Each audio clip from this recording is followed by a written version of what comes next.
Aksyong Balita, no? Magandang hapon, Luzon, Visayas, Mindanao. Sa lahat po na nakikinig at nanonood ngayon sa programang Wow Aksyong Balita, magandang hapon sa inyong lahat, ano?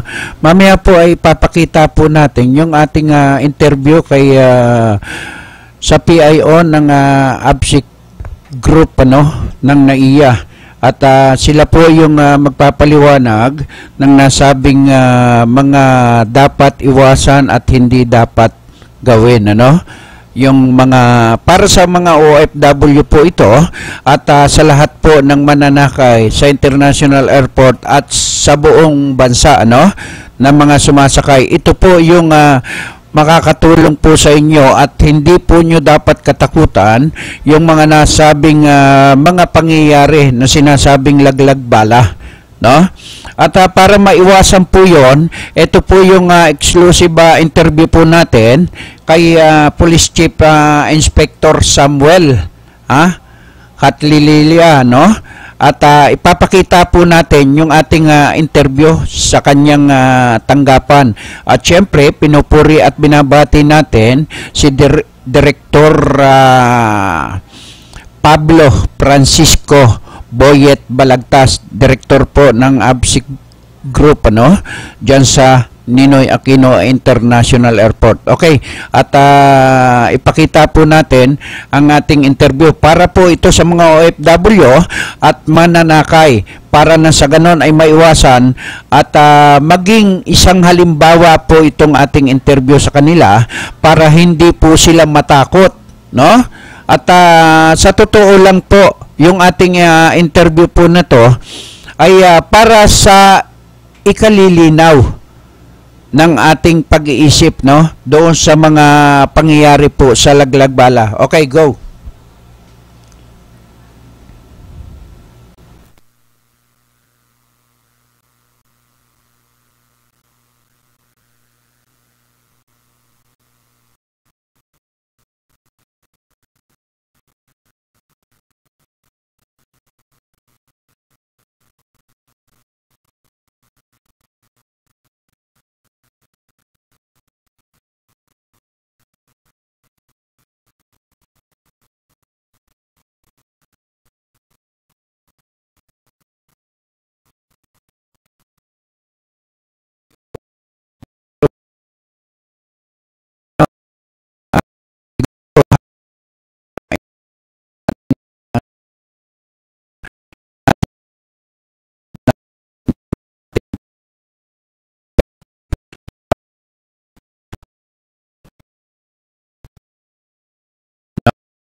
Naman po yan ng nasabing grupo ng ASPO ng Pasay, no?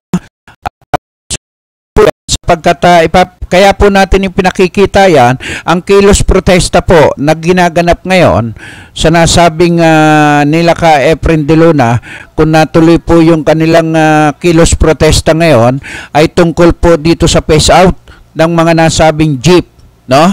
At uunahin po natin na maipakita yung ating exclusive interview dito kay Police Chief Samuel Huhila, ang PIO ng ABSIC Group. Okay, go.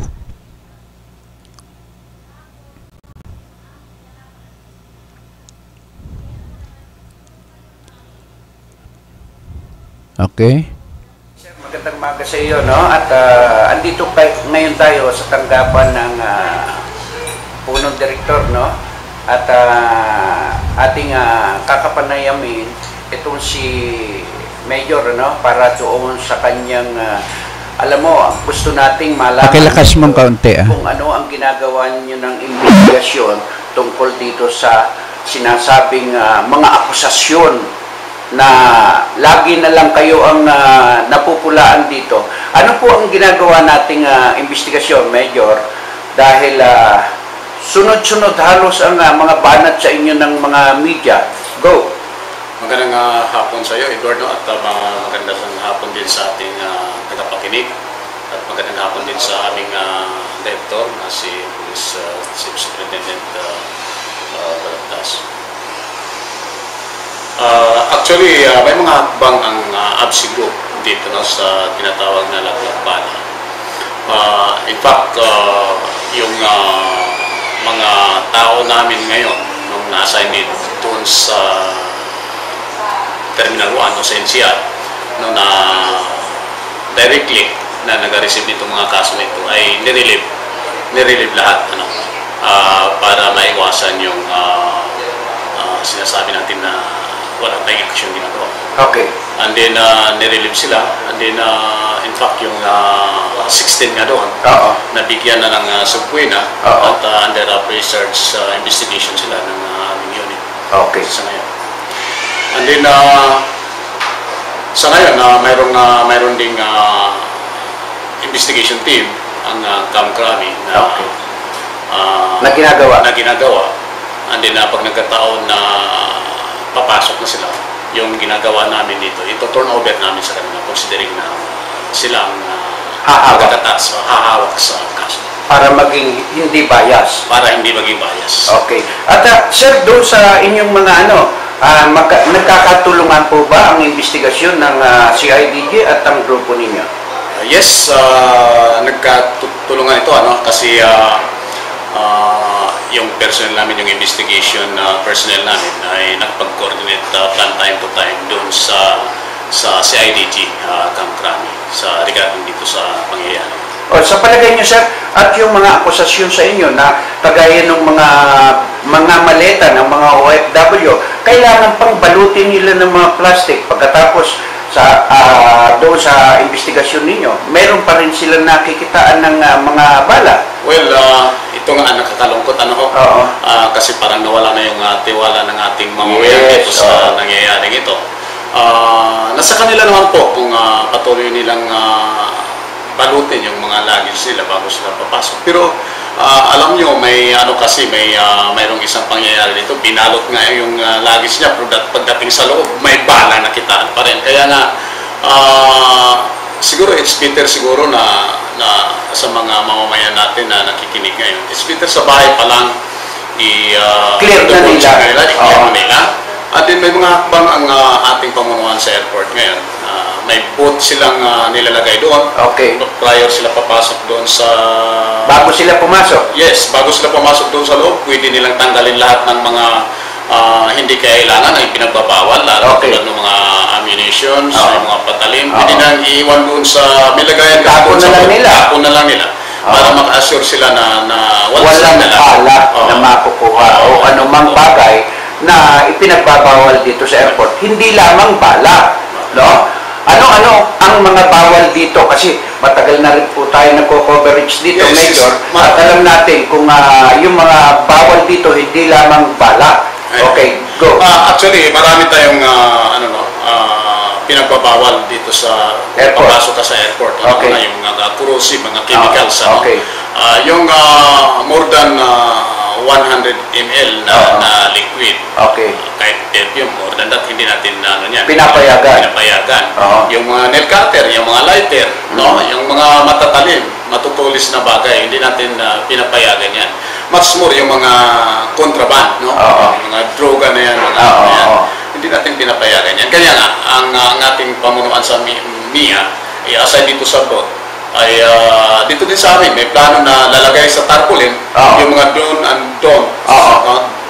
don'ts doon sa na makikita ng ating mamamayan na para naman maging aware sila. And then pag naalala nila, bawal pala ito, mayroon tayong boat doon, nandito nila yung lagi sa nila ron. Buksan na nila hindi dapat.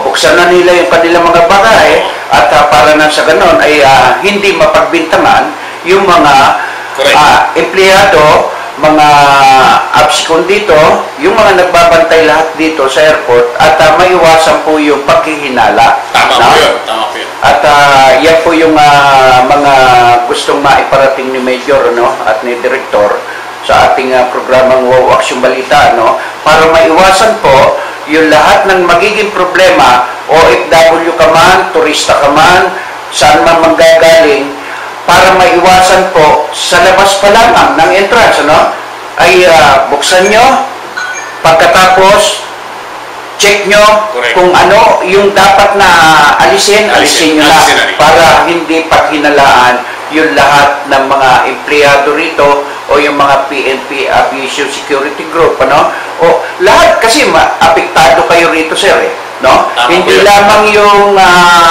Aviation Security Group, dahil marami na mga guardia rito, may mga NBI din sa loob.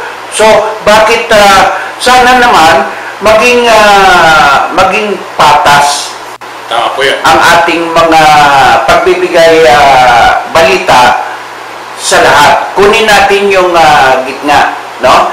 Bilang mamahayag at publisher ng Wow Action Balita at broadcaster po, ay gusto ko sana sa aking programa ay makarating po ito sa ating mga OFW.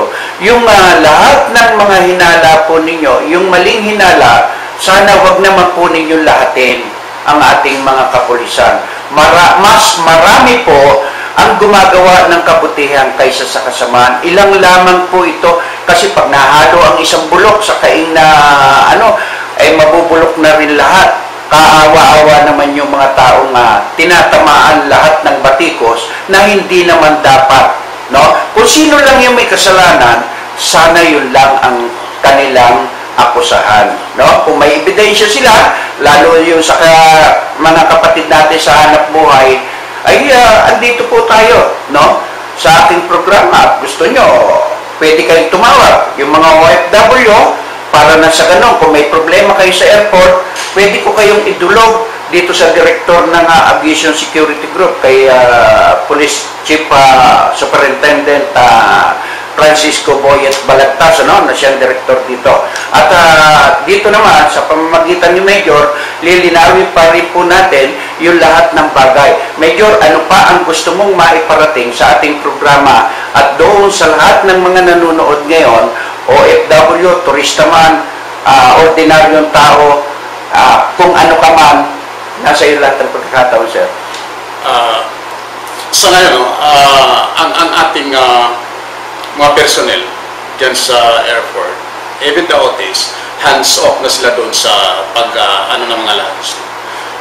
Hindi na sila mahawak doon, and then may mga procedure na doon para hindi na mauulit yung nangyayari nung yung mga akusasyon.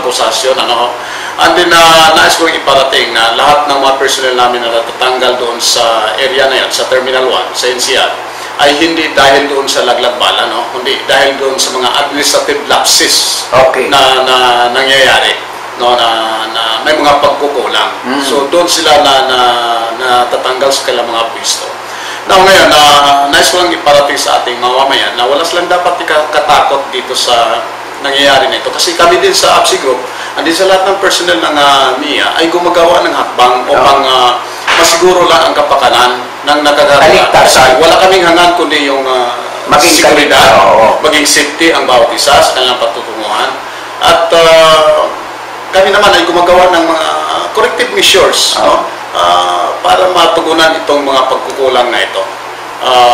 Kami naman, hindi naman perfecto ang APSI Group para hindi kami dito kasi walang perfecto dito no? At ito naman ay gaya ng sinabi ko ay kinukorek natin. Okay, at dito ay yan po yung mensahe ni Major, siyang PIO po ng dito sa nasa ating Aviation Security Group, at gusto po nating malinawan yung lahat ng mga akusasyon ay hindi naman tamang akusahan natin ang mga taong ito, sapagkat hindi nila sisirain ang kanilang pagiging opisyal ng PNP para lamang dito sa mga aakusahan sila ng hindi naman po at walang batayan, no? kung mayroon man nakikita, yan ay siguro para hindi na po mangyari yan, ay gaya na sinabi ni Major, sa labas pa lamang po, buksan nyo bago nyo ipasok. No? Para, di ba? At ano po ang mga contact number natin para kung halimbawa may magiging problema pa rin at gusto nilang dumulog sa inyo. Major, go. Sa atin na sa website natin sa ABS Group, makikita nila ang mga contact numbers ng ABS Group. And then kahit doon sa mga MIA department natin, may mga contact numbers through website. Madaling hanapin, madaling makikita doon po yung mga contact numbers. Okay, thank you Major at doon sa mga interview ko sa iyo at napakaganda po para doon sa mga OFW na sana ibalik niyo po ang tiwala sa lahat po ng mga PNP natin, no? Kung mayroon man pagkakamali ng isa, hindi po lahat ay ganoon, no? Okay, thank you at magandang umaga sa iyo.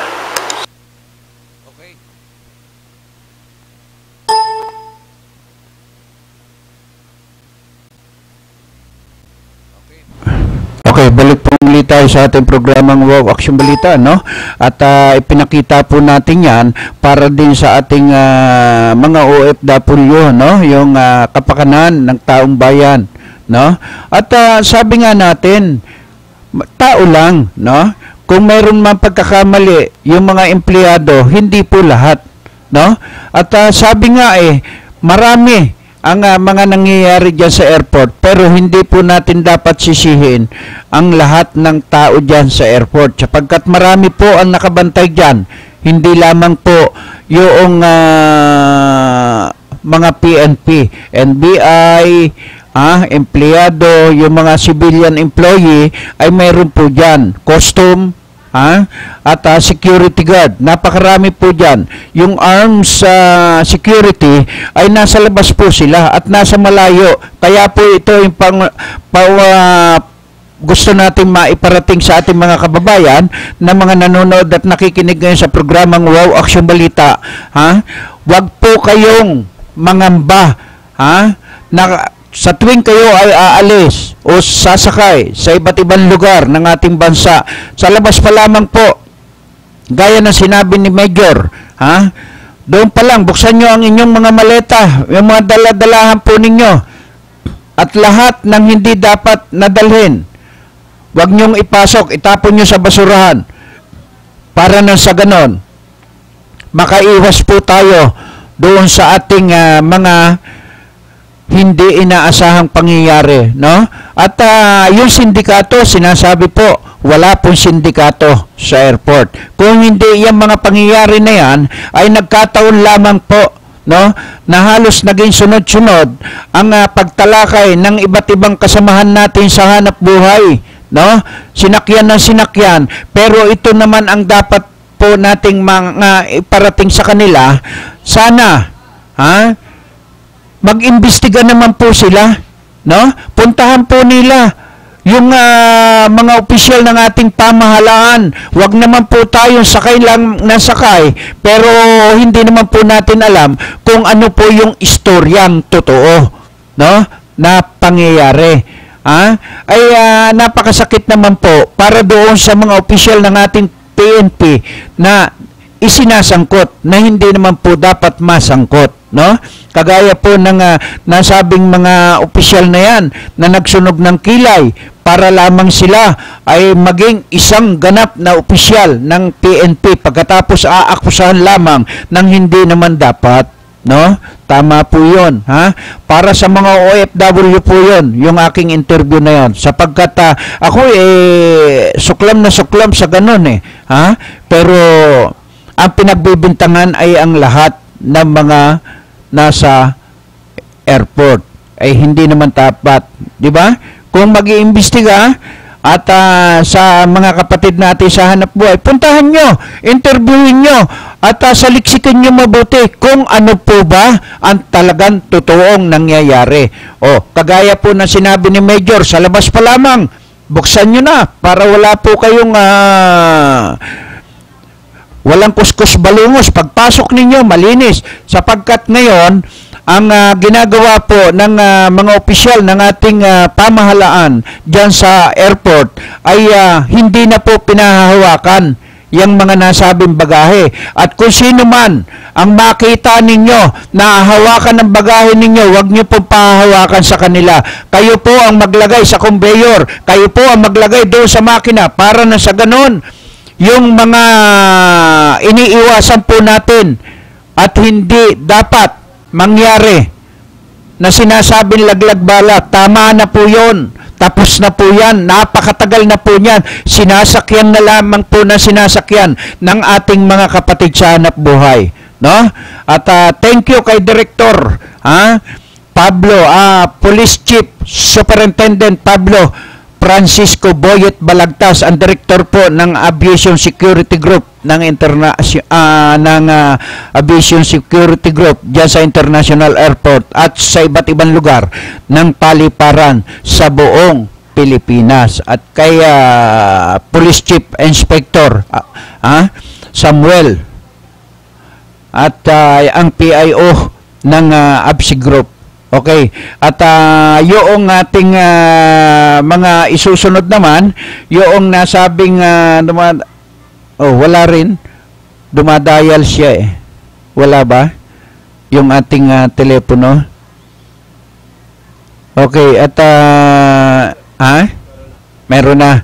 Okay. At pagka tumawag siya at papasukin mo agad para maisunod natin yung no? At tuloy-tuloy po tayo para nang sa ganon ay maipaliwanag po nating mabuti. Naaawa ako doon sa ating mga kaibigan sa PNP, no? Na lagi na lamang binabatikos pagkatapos wala namang batayan ang mga nasabing mga nag-aakusa sa kanila, no?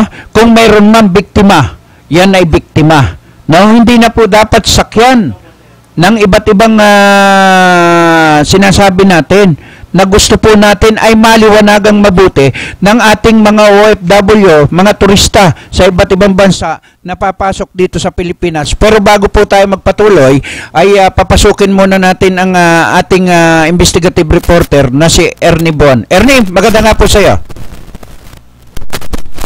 Ernie?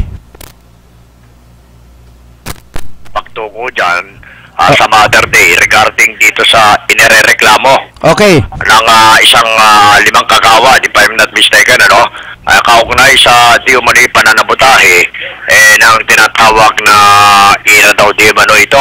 Pagamat ito ay hindi pa nakasulat sa papel bilang legalidad na proseso, ay posibleng kunin natin ang kanilang mga pahayag at the merit of the case ay alamin natin kung ito'y nakasampa na sa mga tamang kinauukulan. Samantala, kapatid na Eddie Rosales, makapagtungo ako sa tanggapan ngayon ni Major Jangyagi. Okay. Dahil kasama ko siya kahapon na nagsaayos dito sa lugar ng Carriedo. Okay. At isang panawagan din naman sa nagbuo ng proposal na to, yung tinatawag na Organized Vending Project. Okay. Na sana naman magkaroon din sila ng pagkilos sa pagtatang ilan nating ambulant vendor. Hindi ko naman nilalahat. At tayo rin ay nakapaloob dyan sa paghahanap buhay ng legalidad na yan. Okay. Ay isaayos na talaga ng tightly. Okay. Dahil nga kasi yung tinatawag na access system ay pati gitna ng karsada ay sinasakop. Okay, bakit hindi pa ba natatapos yan, Ernie, yung illegal vending na yan? Yung, Kasi nung mga nakaraang araw, buwan, ay nakita ko yung nagsagawa rito, yung nagbuo nitong organized vending project na may mga naka-uniforme pang itim. Okay. At ito ay hindi ko na nakita magmula ngayon. Okay. Dahil ang inihiling lang naman natin, nagkakaroon ng punto ng minsan na pagtatalo, pag-aaway. Dapat sana, tightly, ilagay talaga sa tamang sukat. Okay, tama yun. Kasi lumalampas sila doon sa nasabing measurement. Oo. Dahil minsan, araw ng Biyernes, sa mga tao nagtutungo dyan, siyempre, pag nag-comment, ang tatamaan dyan yung PCP commander. Correct ka dyan. Siya sabihin hindi raw kumikilos. Kasi nga, ang nangyayari, parang guerrilla type. Oo. Kapag inayos ng nasabing PCP commander ito, ay muling ibinabalik ito sa isang kisap mata. Ay, nako.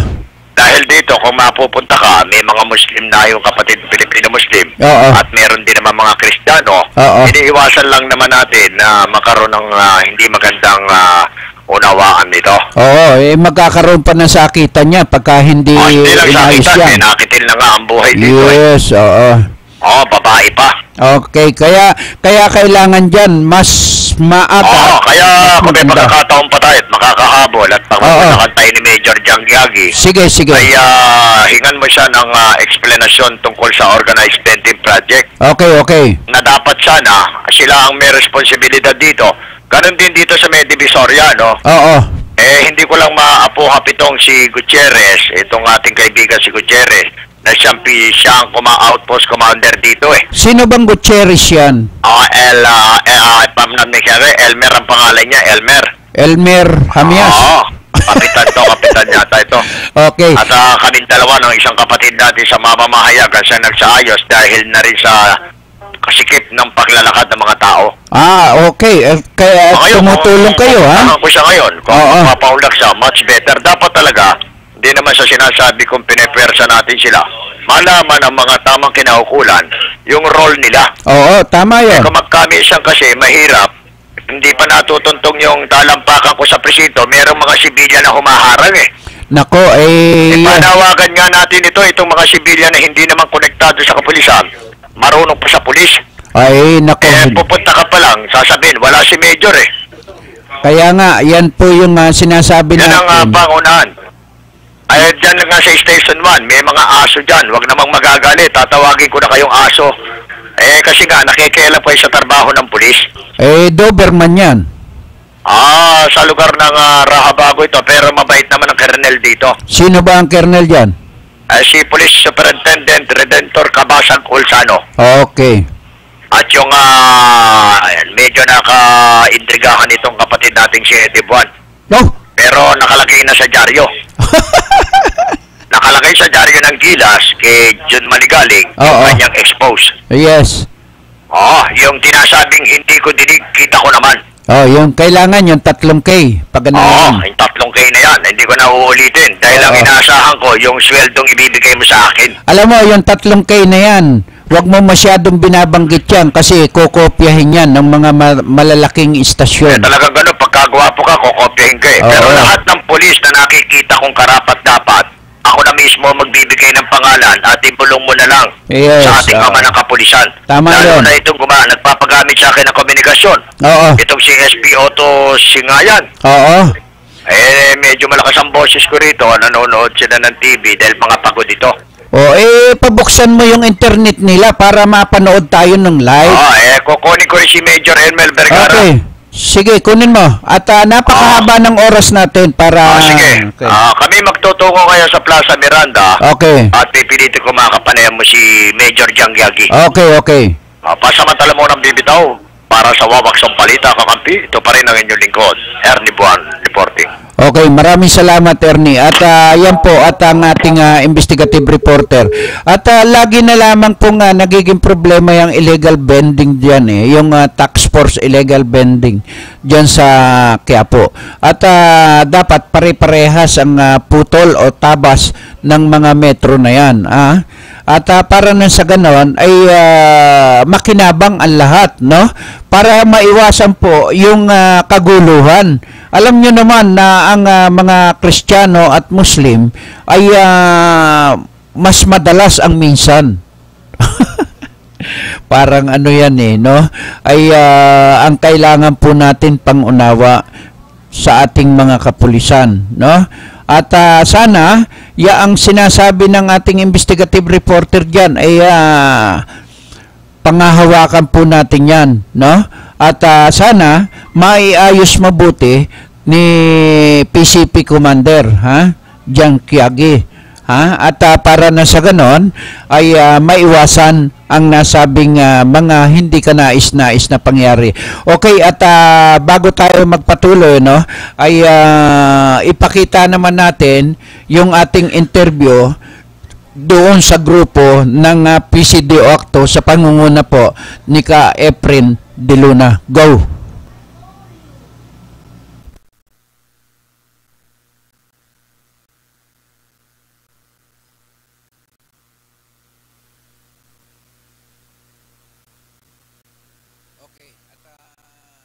Okay, at commercial muna tayo ha. Huwag po kayong bibitaw ha. Muli po tayo magbabalik pagkatapos po ng ilang paalala. At pagkatapos ng commercial, isusunod po natin yung kay Ka Efren De Luna, yung kanilang kilos protesta. Go!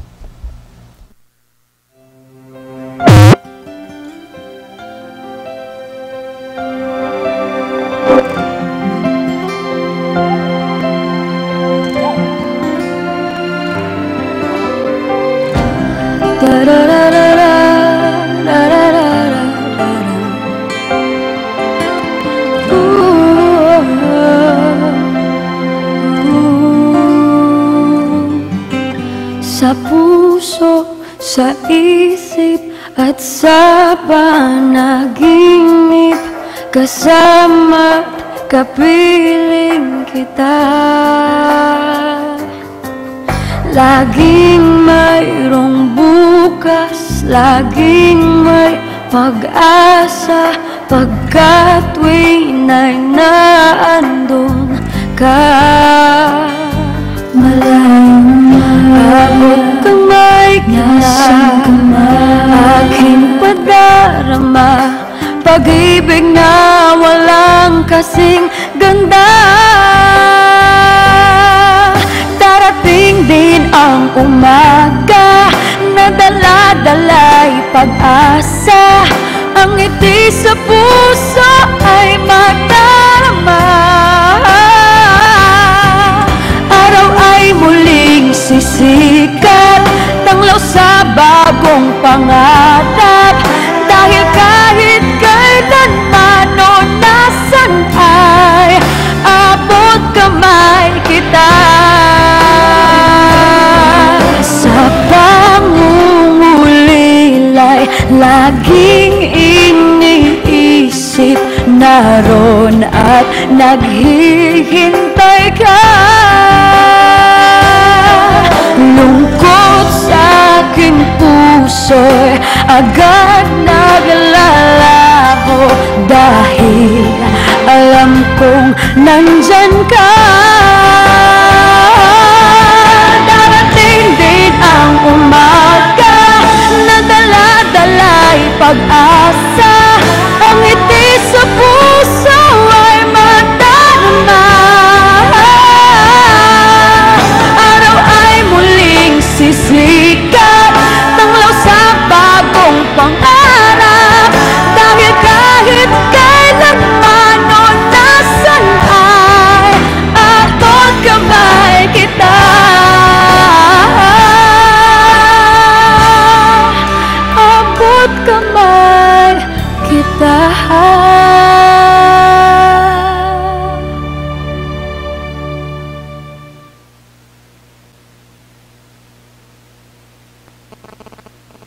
Pabahay ang pangunahing benepisyo ng Pag-ibig Fund. Pero marami sa atin ang may pangangailangan sa kalusugan, edukasyon at pang-araw-araw na buhay. Kaya ngayon, may Pag-ibig Loyalty Card. Sa Loyalty Card, maraming gamot, mas mura.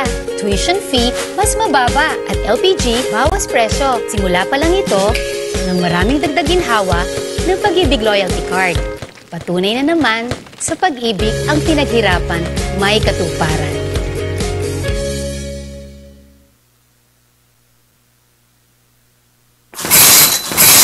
Ito na, kalusugang pangkalahatan. Binibigyang halaga nito ang pagkakaroon ng PhilHealth Card ng bawat Pilipino. Kapag may PhilHealth Card, tiyak na makakatanggap ka ng maayos na serbisyong pangkalusugan. Di na problema ang pagpapagabot sa ospital. At kahit si tatay lang ang miyembro, ang buong pamilya kasama sa benepisyo.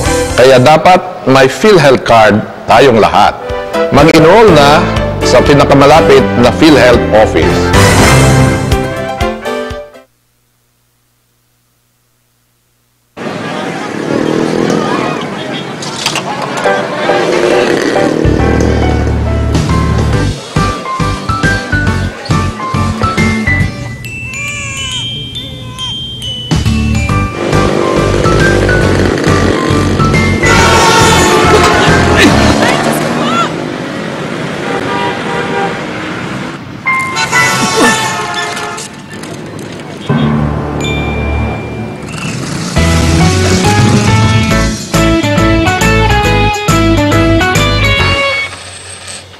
bilib kami sa'yo. Sa tuloy-tuloy mong hulog sa SSS, protektado ka at yung pamilya. Mag-member na.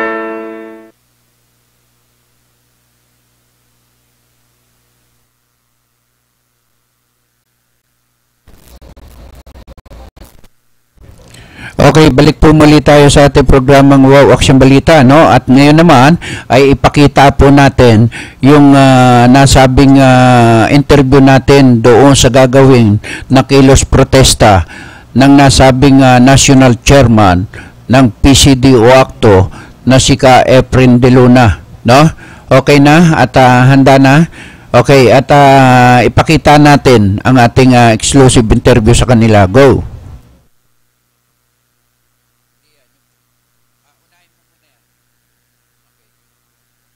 Muna natin. Okay, at papasukin muna natin ang ating reporter. Okay, go! Yes, kakanina pa, sinabi ko pa tayo ng Plaza Miranda. Okay. Pero medyo sumama ang sungit ng panahon. Okay. At alam mo naman, yung mga opisyal, lagi nasa kalye yan para mangalata ng mga tao, no? Oo. Dalawang katanungan lang ang ibibitaw ko rito sa aking kaharap, ano? Okay. Si Police Inspector Avellano. Okay. Ito yung bitahan ko, pero pinagbigyan naman ako nito. Okay, at, ano ang posisyon niyan? Sa kanyang komunikasyon, kapatid na Eddie Rosales. Anong ranggo niyan? Police Inspector. Ito yung madalas ko makita sa kalye. Sir, magandang hapon sa iyo. Si Mr. Eddie Rosales ng Wow Action Balita, kakampi po, no? Ito po siya, kapatid na Eddie Rosales, si Police Inspector Avellano. Sa kanyang pakakataon po. Hello, magandang hapon po, Police. Okay, sir, magandang hapon po sa inyo at nako ay kinagagalak po ng programang ito na ma-interview natin ng magagaling na kapulisan natin, ano? Sir, ano po yung pinagkakaabalahan natin sa kasalukuyan? Sa kasalukuyan po, syempre, magpapasko na ho. Oo. At di naman lingid sa kaalaman ng mga karamihan na ang Divisoria, syempre po, puntahan po yan ng mga mamimili. Correct. Dinadayo po yung lugar po natin. Oo. Ngayon po, eto na rin po yung pagkakataon sa mga kriminal para magawa nila yung mga balak nila. Oo. Para maiwasan naman sa pwersa naman ng kapulisan, para naman maiwasan yung mga ganong aktibidades ng mga kriminal, nagkakaroon po tayo ng police presence o kaya yung tinatawag lang police visibility. Okay. Saan yung mga kapwa natin police nakakalat sa kalsada, Oo. tumitingin-tingin ng mga suspicious na mga karakter. Oo.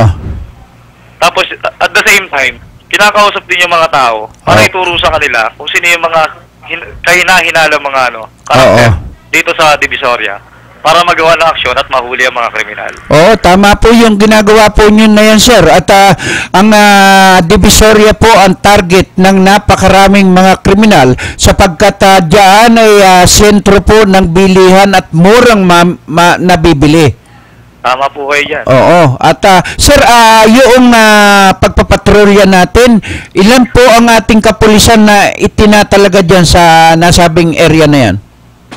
Dito po sa area po ng Divisoria, may tinatawag po tayong line beat o mga iba't ibang sektor. Okay. Ngayon po, binibigyan po natin siya ng diin, lalo na po yung Divisoria. Nagtutulungan po lahat ng kapulisan. Okay. Tayong anti-crime na tumutulong sa atin. May task force Divisoria din po. Okay. Po, sa ngayon po, siyempre po, nagiging multitasking na rin po yung kapulisan. Oo. Nagawa nila yung trabaho nila sa pagpapatrolya sa iba't ibang lugar, hindi lang sa Divisoria. Yes, Pero pagkakailangan po ng tulong sa Divisoria, agad-agad naman pong pupunta rin yung mga pulisan po natin.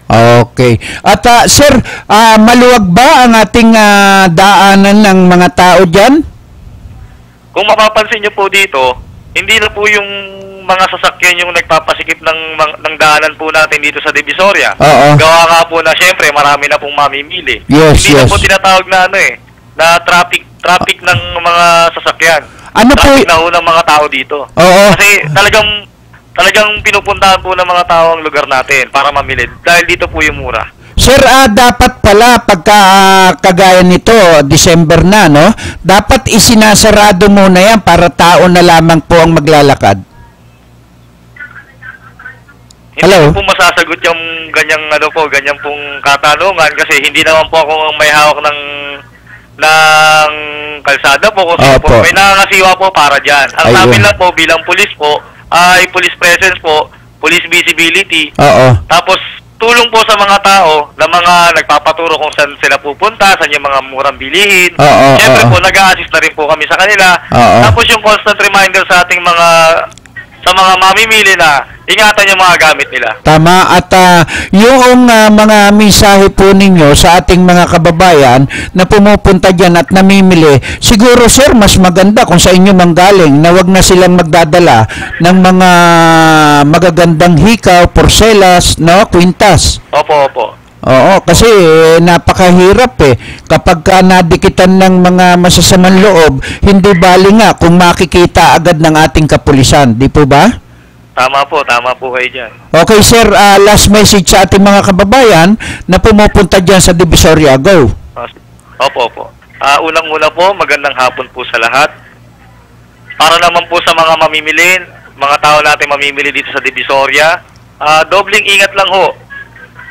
Yung mga gamit, lagi pong ilagay sa harapan, laging hawakan, lalo na ho yung mga bag, yung mga importanteng mga dalahin o kaya mga alahas, wag na po nating dalhin. As much as possible, wag pong maglalagay ng pitaka sa likuran, ilagay na lang po sa bag at ilagay yung bag sa harapan. Sir, yung mga bata na mga 7 taong gulang, dapat hindi na siguro nila dinadala dyan, ano? Yun nga po, ayun pa po yung isang issue po dito sa Divisoria. Siyempre po, siksikan na po. Hawak-hawak po nilang mga bata. Minsan po, hindi na po na nila namamalayan na wala na po sa tabi nila. Ayan, Ay, anong magandang gawin nila, sir?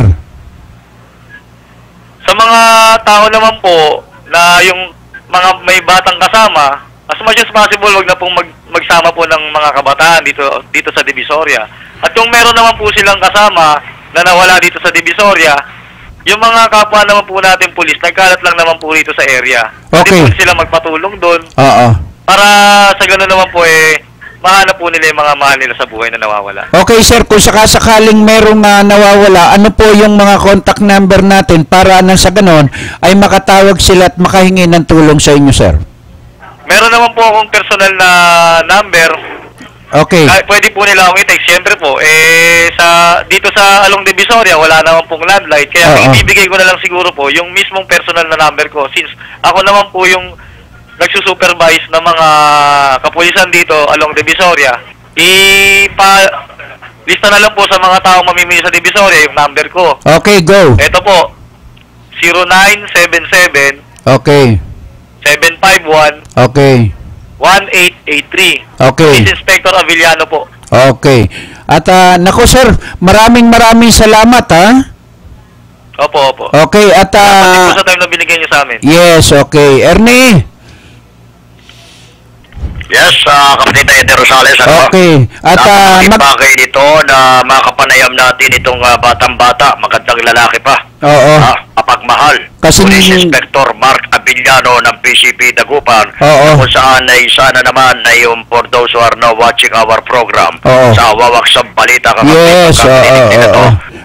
ito isang milyong pasasalamat. Ilan na rin sa papasukit ang panahon, pero nasa labas siya kanina. Okay. Pagkabutan ko medyo basang-basa pa yung mama. At ako'y nagpapasalamat sa kanya dahil sa pagkataklay nito yung tinatawag na naman 3K. Okay. Disiplinado, di abusado, kundi serbisyo sa tao at dadagdagan ko pa ng 3. Komunikasyon, koordinasyon at kooperasyon ang inihiling nitong ating Police Inspector Mark Avellano. Okay. Pero bago ko magtapos, pinasasalamatan ko kanyang mga tauhan na sina SP Otto Peter Singayan, nasa Hapagsumbungan at P. Otto Patungan Dexter at P. Otto Portesa Rodel at GP Owan Tolentino Joseph. Yan po ay lalaman sa mga police visibility na kung saan ay aktibo at inisyatibong tinutugunan ng nasabing itinilagang Police Inspector Mark Avellano kasama ng kanilang hepe na Police Superintendent Nicolas Piñon. Mabuhay po tayong lahat. Para po naman sa Wawaksang Balita Kakampi, dito po naman ang inyong lingkod, Ernie Buwan, reporting. Okay, maraming salamat, Ernie. At ang ating investigative reporter, no? Ang oras po natin ay 2 minuto para alas 4 po, no? At bago po natin tumalakay muli, ay ipakita naman natin ang ating exclusive interview kay National Chairman ng PCDO Acto, Ka Efren De Luna. Go! Yan. Okay. May sigaw na tayo doon. Strike. Mukhang apektado eh. Strike yan. Sa pesa ko natin. Sa radio ko lang sa gusto nyo. Doon muna, huwag na muna strike. Ang hindi binigay. Para uminit muna, para sumuporta muna yung mga senador at kongreso. Pagka medyo hindi binigay. Doon pala, magpapanta na tayo ng transport strike. Doon sa rally natin, na malaki. Motopex muna tayo. Oo. Marcha lang tayo. Katulad yung ginawa natin, nagmarcha tayo sa War Circle hanggang sa Tapos dala-dala natin yung Huwag iboto. Ang mga saking. kandidato. Yun yung naman natin doon. Dahil hindi sila masyadong papansin ngayon. Dahil hindi natin sila yung hindi katulad ng hindi tayo kandidato. Kaya pinagkalaban natin. Hindi tayo nagpapapogi. Nag-aalala tuloy kami. Lalo to, kaibigan ko, nag-aalala eh. Gano'n sa Ate Flo. Tuloy na tayo bago mag-9, nandun na tayo. Maga, Martes. Para lusubin natin yung ano ba pinakapailan natin para kukunin ko naman ibang area. Ako wala na akong problema sa inyo. Dala kukunin ko naman ay yung sa lugar ng Malinta, tapos yung Malabon, etc. Para mag-ganon. Sa uno yun, December. Maganda ngayon, December 1st. Ngayon pa lamang, December 1 yun. December 1. December 1 yun. Umpisa na mo siya kaya. Maganda yun. Umpisa. Tama mo lahat yun. Gusto nyo may paglaban. Tigilan mo yung gipa. Gagawa na ang issue natin ito, Mesa. Pisaw. Tigilan ng pisaw. Dahil natin na-skip yung fish out na magaganda. Para ipakita natin siya. Holiday yun, hindi Thursday holiday. Dali tactic lang naman gagawin natin eh. Pagka dating ng yan, ng election, lalo naman na Kasi Monday, Monday, holiday yun. tayo, Martes. Martes yun. December. Next week na yan, next week. Holiday. Hindi ba natin pwedeng adjust next Monday? Hindi, Tuesday naman. Layo naman yun. Tuesday naman. May reschedule ako sa hospital kasi ng Martes. Hindi, basta magpasama ka naman ng tao mo. Hindi, sumunod ka na lang. Pagdala ka na lang ng tao mo. Isip. May representative ka na lang. May mga tao ka naman na kinatawag eh. Dahil naiintindihan ka naman namin, ang importante, may makita lang kami tao mo. Kasi ako, nung talaga, tutol ako sa face out na yan. Hindi, sabihin mo. Ang dami masasakay sa akin. Lalo na ako, hindi lang ako-operator ko kasama ako. Ito na yung agang-agang ninyo. Baka puro bunganga lang tayo. O eto na, pakita na natin, tumututol tayo. Yeah. Totoo. Ayos. Mamaya kayo na, kasi nagdadalas kasi, tayo lang nagkakaintindihan, sila na lang hinihila natin. Hindi nila alam masyado yung pinaglalaban natin. Pero ngayon, sila na yung tatanggalin. Ang motivation ninyo sa mga member ay yung 1 at saka yung 2, tagilid na kayo. Kayo magpursige. Kayo sumama. Kayo sumama hanggang address. MD3. Kayo ang number 1 priority. Pag hindi kayo nagkaroon ng Hindi kayo sumama. Hindi yung paglaban. Diba? Kayo lumaban. Mamaya, sasabihin na naman ninyo, binenta na naman kayo ng ato. Baptist, tama. Para pagkatapos nun, diretso na kayo kay Ate Flo. Nangungumbida yun, Baptist. Yes na sa kanila. Eh, yung handa niya, padala na lang doon para pagkain tayo doon. Yan ang pa-birthday niya. Baptist ba siya? Ano yung sinasabi niya Friday? Itong Friday? Oo. May sinasabi Ay, siya ito ba Friday? Akala ko other Friday pa yun. Friday na lang ba? Kailangan padala rin si Ate Flor ng tao. Isasama natin si Ate Flor. Kung wala siya padala na lang siya pagkain. O ngayon, ang tanong ko sa inyo, dito sa area na sa South, mga ilan ang kaya ninyong dalhin? May mga 500 ba? Kasi laban na natin yan. Yan yung sinasabi ng pinagtataka mo. Ayan na yung laban natin. Labang nakita ng gobyerno, nakita ng mga politiko, na marami yung tinatawag na ano na yan, ay sasakyan tayo. Katulad ng ginawa ng school bus. Pero pag nakita, na katulad lang yung dami natin doon, pinarahan pa tayo ni ano, ay wala mangyari sa buhay natin. Kailangan marami tayo. Di ba? Doon tayo? Pagkirikilis, pagpapitan. Okay lang, ayos lang. Di naman, ako nga pala, dinimanda ko si Henes ng administrative. Ngayon, narapol na.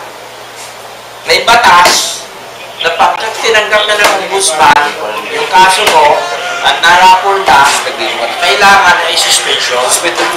Kaya nagpala ko ng motion for suspension. For 20 days or 60 days. So, doon pa lang, medyo alas tayo. Eh, pag umalis na sa January si Abaya, di ba, pag umalis na suspension pa si Chairman. O, di ba? O, kayo si Hinto naman ang ano, o hindi delete tactic na. Kaya pakita na natin yung lakas natin sa Martes. Yung ano, yung sound system, very important yun. Yung nilalagay lang natin sa ano. natin yung mga tao. Kailangan mga tigsa po dito tayo. Kailangan marami tayo eh. Yun ang pinagtataka ninyo eh. Kaya ka mas, alam mo mas maganda eh. Nanggagaling na sa kanila eh. Sila na nagre-react. Sila na yung nagre-react eh. Eh tayo nang nagre-react eh. Hirap tayo na kasamahin. Sabi mo, kalahating araw lamang kayo na hindi lalabas. Pero habang buhay kayo, napaka wala nang ilalabas. Wala nang tatanggap sa ating hanap buhay. Kaya Frank, kaunti tanong lang, no? Tuloy ba kayo ng Martes? Sa araw ng Martes, napagkaisahan ng hanay ng transportasyon sa pangunguna ng akto na magkakaroon kami ng isang malawakang kilos protesta. At sisimulan muna yun namin yan sa pamamagitan muna ng motorcade at saka malaking rally. Okay. At ang panawagan namin dito ay ihinto ang phase out. Okay. At hindi man ihinto, magkaroon ng extension yung implementation. Okay. At kung sakali na tinatawag natin na hindi mapakinggan ng ating pamahalaan yung panawagan, ay papatungo kami sa malawakang nationwide transport strike para ipagtanggol namin ang aming hanap buhay. Ng akto? Nang hindi lamang. Kasi pag nag-strike man ng akto, ay benefit ng lahat yan eh. Okay. Hindi naman benefit ng akto lang yan. Okay. Sa palagay nyo, kay Efren, sasama ang ibang mga grupo sa inyong gagawing kilos protesta? Sa aking pag-nilay-nilay at sa aking mga pagsusurvey, ay walang dahilan para sa kauna-unahang pagkakataon ay hindi magkaisa at magsama-sama ang lahat ng mga leader. Oo. At ito ay kapakanan na ng ating mga kasapi. Okay. Kaya yung mga hindi lamang sasama rito ay yun yung ating pag-aralan at pag-isipan kung anong klaseng leader siya sa kanyang mga member. Okay, Ka-Efren, kanino kayo mananawagan dito sa kilos protesta ng transport? Number one ay mananawagan kami sa lahat ng mga opisyal ng gobyerno, katulad ng Kongreso at saka ng Senado. Okay. At ito sana ay masusi ulit pag-aralan dahil ito naman ay walang batayan ang ating pamahalaan, katulad ng DOTC at LTFRB, kung bakit meron silang tinatawag na itinakda na model. Okay. At gusto rin natin malaman kung ano yung batayan nila. Kasi meron kasi model na mga 15 years old na napakaganda pa. Okay. Ano yung kanilang mga nilalayon doon sa ganung klase mga proseso. Okay. At nakikita rin namin na hindi naman magiging sabay-sabay yung pagbabago dahil pinoprocess pa namin. Inaamin namin na hindi naman kami tumututol doon sa ikakaganda ng ating bansa. Okay. At kami nga ay sumusuporta na magkaroon ng modernization yung parte ng transportasyon. Ayaw din naman natin na lumalaganap ang mga uso. Kaya lang, pag-aralan. Okay. At hindi ka agad na pag sinabi ngayon ay bukas ay implementasyon na. Kailangan ay may mga masusunod. Mahabang pag-aaral. Pag-aaral. At kasi ang nakataya rito ay kabuhayan namin eh. Hindi naman yung pinapapagpuns lamang ng iba. Okay, kagaya ng mga ibang operator ka, Efren, ay yan lang ang pinagkakakitaan, ano? Maganda naman ang kanilang makina. Pinagagawa naman nila ang body. Kagaya niyan, ano ba ang talagang gustong gawin ng ating gobyerno para palitan yung mga dati na o luma ng mga sasakyan na pinaayos naman ng mga operator? Yan nga yung programa ng gobyerno na hindi nagkakaroon ng public consultation. Okay. Yan yung tinatawag natin na walang public hearing. Kundi wala silang unang pag-aaral bago sila magkaroon ng implementasyon. Dapat sinasali muna at sinasama kami sa pagitan ng pagpaplano. Ay kuminsan kasi nagpapatawag ng meeting pero implementasyon na. Oo, walang konsultasyon. Walang konsultasyon. Yan yung uso ngayon ng kalakaran ng ating pamahalaan sa ngayon.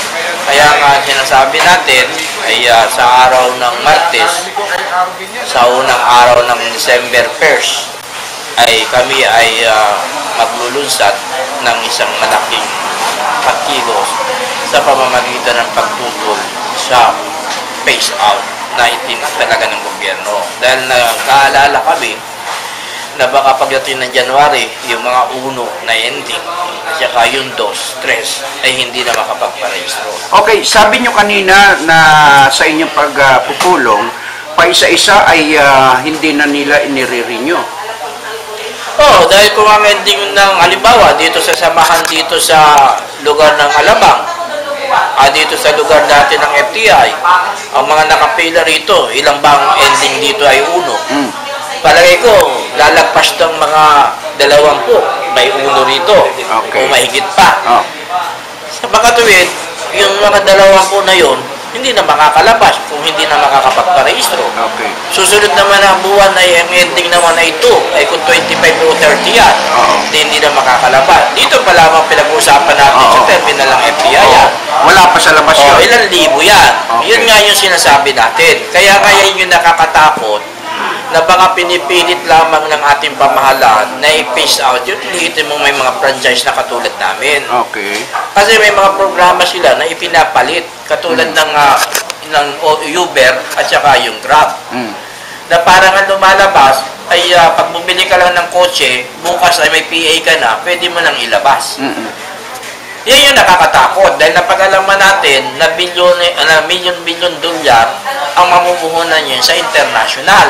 Wow. Kaya unti-unti nang pinapatay yung aming kabuhayan. Baka ito isa na to sa mga ginagawa nilang kadahilanan para mawala na kami ng direkta na hindi lamang para bang dinadaan lamang sa ibang mga prosesong pamamaraan sa pamamagitan ng pag-phase out. Pero ang totoo, ay may talagang layunin sila na baguhin na yung transportasyon at patayin na ang sektor ng mga jeepney. Wow. At sa palagay nyo, itong patikim ninyo sa Martes na gagawin ninyo, kapag hindi nila pinakinggan, mas malawak po ba ang pakakawalan yung kilos protesta? Oo, pero ang nakikita namin baka yung mga sasakyan namin ay iiwan na lang namin sa gitna ng kalsada. Kasi ano pa ang saysay ng aming mga sasakyan kung hindi lang naman namin magagawang kabuhayan ng aming mga mahal sa buhay. Kaya ipapakita rin namin yung pagpapahalaga pa rin ng hanay ng mga jeepney kung wala sa kalsada, kung ano ang hanapin ng taong bayan. Okay, sinong mga senador, Efren, ang inyong gustong panawagan para mag-sponsor dito sa peace out na to sa inyong gagawing kilos protesta sa Martes? Sa aking observation kung sino yung bukas at saka malalaman natin sa mga senador at congressman kung sino talaga yung mga maka-transport sector, makamasa. Dahil makikita naman namin at nakita naman namin yung pagmamahal at pagsuporta nila sa aming kabuhayan, ay makikita rin naman niya yung aming pagpapahalaga at pagmamahal na ginawa niyang pagtulong sa amin. Okay, sa mga presidente, Ka-Efren, sino ang gusto niyong ipanawagan dito para tumulong sa inyong kilos protesta sa Martes? Number one ay wala naman tayong dapat sabihin kung sino Oo. Dahil ang lumalabas... Yung sa palagay nyo lang, Ka-Efren, na unang makakatulong sa inyong kilos protesta? Sa amin, palagay ko, walang ibang makakatulong dyan, kundi yung aming mga sarili. Okay. Dahil ipakita muna namin yung lakas at pwersa namin bago ipakita naman yung mga tutulong. Ayun. Kasi paano mo naman makikita at masisiyahan ang mga tutulong kung hindi naman nakikita ang pagpupursige ng mga tutulungan. Ayan. Kaya kailangan ipakita muna ng lakas at pwersa na totoo na makatotohanan yung laban na ito sa pamamagitan ng laban ng aming kabuhayan. Okay, Ka-Efren, sa aking programa sa Wow Action Balita, last message sa ating mga kababayan na nanonood at nakikinig ngayon sa programa ko. Nananawagan po kami sa ating mga commuter, sa aming mga mananakay. Alam po naman ninyo na tanging tayo lamang sa hanay ng mga jeepney at kayong commuter ang nagkakaunawaan. Okay. Dahil kadalasan po sa atin, tayo po ay nakakapagbigayan na hindi po kayang ibigay ng mga ibang mga sektor ng transportasyon. Katulad po ng mga train.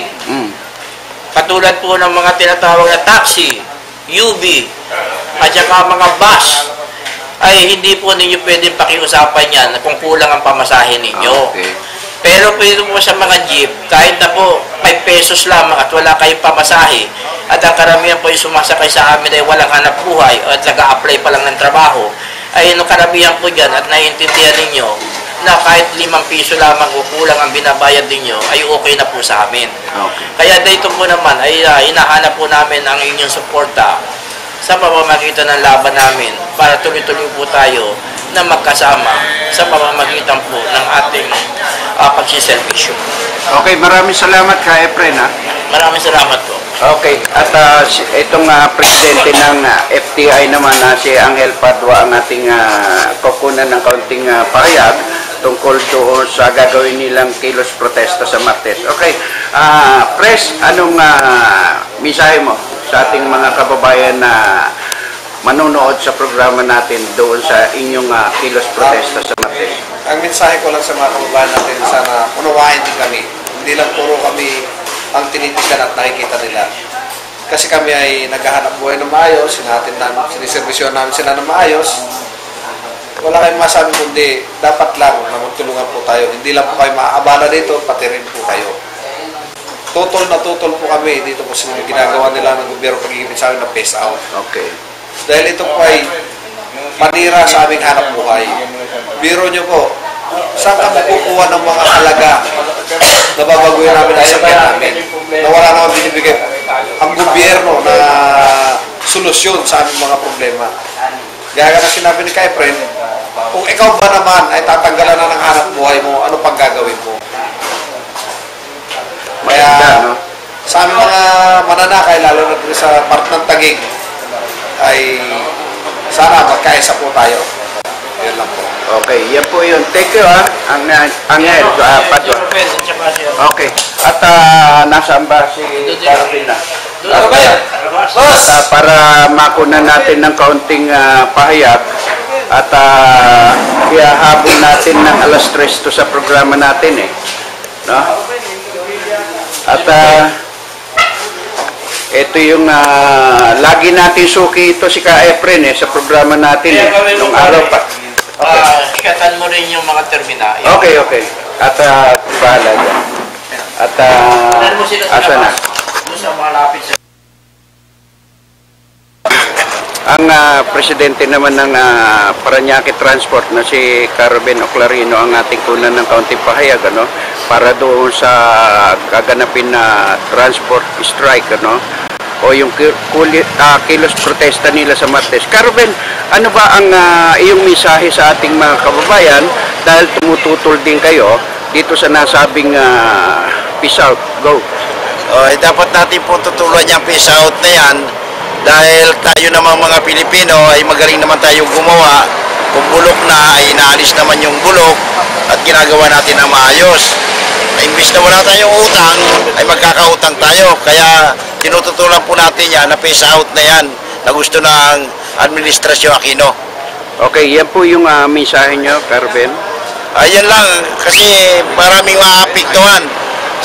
Yan lang ang napili namin hanap buhay, ay masyado pa kami paperisyoin. Kaya talagang sa Martes, ihahayag namin yung aming damdamin para sa pagtutol dyan sa peace out na yan na gaganapin na sa January 1, 2016. Masyado masakit yan para sa amin. Okay, thank you, Carben, ha. Ito namang isang ano rin natin, ano. At kunan ko kayo ng konting pahayag, ano, tungkol doon sa gaganapin yung kilos protesta sa Martes. Okay, go. Kami mensahe lang. Sige.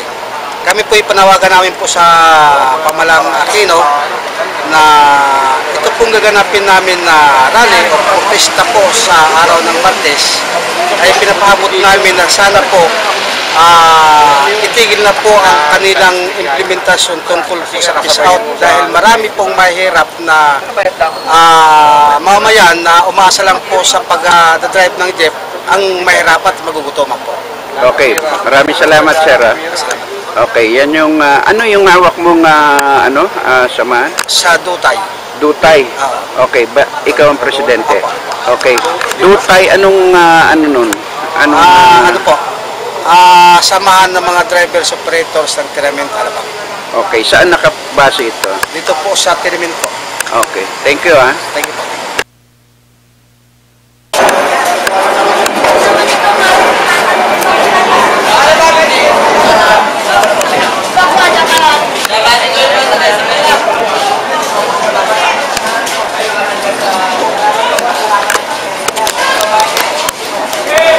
Dito na, may kutan dito.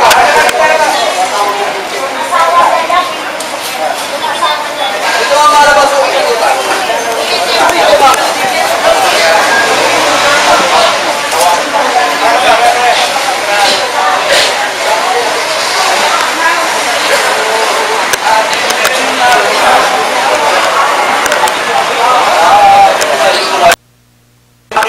Patigil dyan hindi tumakas sa'yo.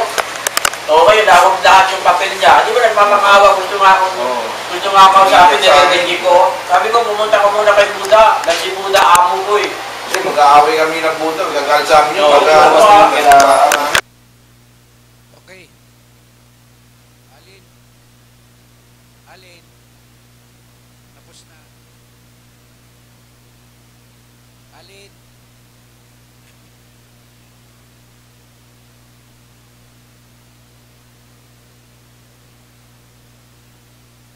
Tapos na.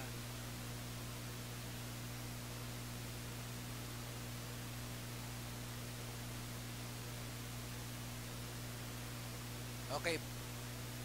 Okay, balik po muli tayo sa ating programang Wow Action Balita, no? At yun pa, pinakita po natin yung ating exclusive interview kay Ka Efren De Luna, no? Yung kanilang kilos protesta na gaganapin nitong araw na to, no? At yan po ang ating mga no? At mamaya-maya ay isusunod po natin yung nasabing sagot naman ng ASBO ng Pasay tungkol dyan sa sinasabing tatlong emission test at kapag bumagsak ka ay recommended ka na para sa phase out o hindi ka na iparehistro o hindi ka napayagan makapagparehistro ng iyong sasakyan, no? Kapag natatluhan ka at inirekomenda ka naman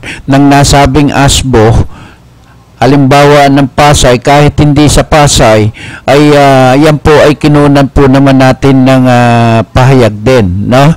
At sana doon po sa mga nasabing mga opisyal ng ating pamahalaan na gumagawa at nagsasabatas na wala namang pong ginagawa nila ay isinasabatas po nila pero wala pong konsultasyon ang taong bayan o yung mga operator o samahan ng mga transportasyon dito sa buong Pilipinas. Sana po ay maging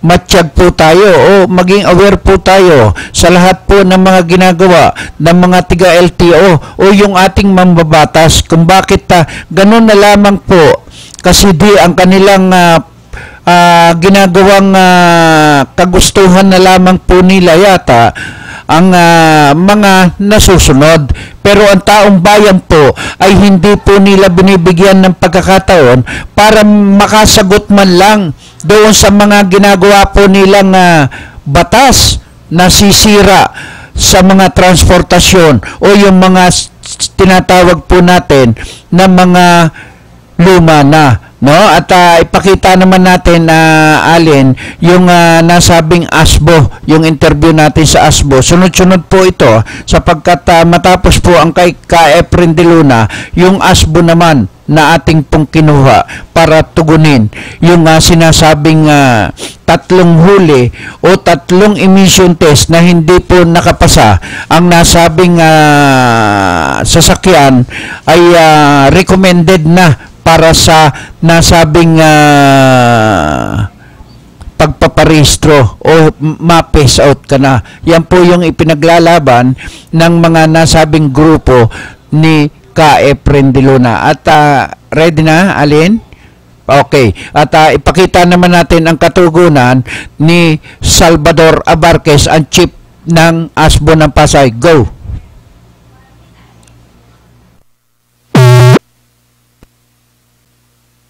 Po si Salvador Abarquez, na siyang head ng ASBO, ay kukunan natin ng reaksyon tungkol doon sa sinasabi ng mga transport sector, sa pangunguna po ni Efren de Luna, ay nagkaroon po sila ng pagpupulong tungkol doon sa mga nasabing kanilang